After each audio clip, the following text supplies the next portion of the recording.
Papa mummy के लिए best gift Saregama कारवां।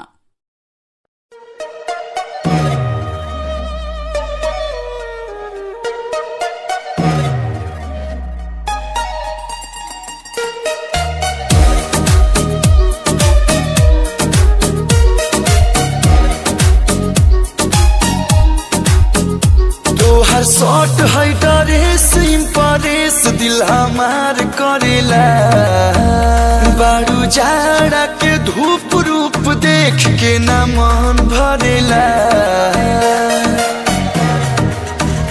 तो हर शॉट है ड्रेस इम्प्रेस दिल हमार करेला बारू जाड़ा के धूप रूप देख के न मन भरेला। बिखरल तोहार ओ पलाली चटकार दूजे हाबी बगाल गुलाबी तोहर कातिल बा फिगर हरे पतली कमर खोले खाती दे द दिलावा के चाबी तोहर अखिया भइल बशरबी तोहर कातिल बा फिगर।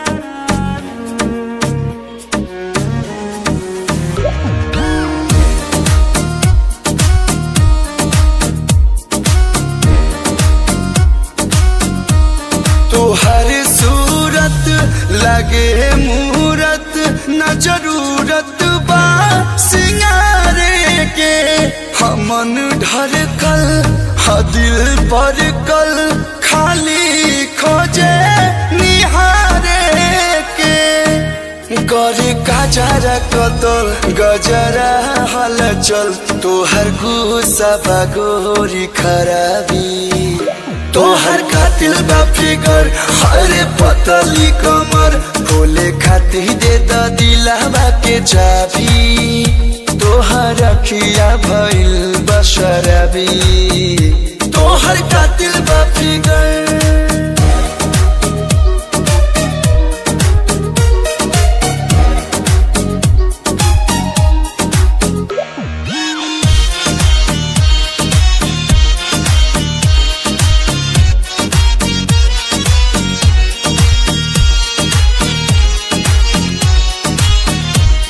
करे घायल तोहर पायल प्रियांशु प्रिंस के दिलावा हो कहे कलुआ बांधिल पलुआ न कोनो बात गिलावा हो तोहर सीन दिल के सोर दिल का छोटेला मोर नखरा लखनऊआ नवाबी तोहर कातिल बा फिगर हरे पतली कमर खोले खाती दे द दिलावा के चाबी तोहर अखिया भइल बशरबी तोहर कातिल बा फिगर।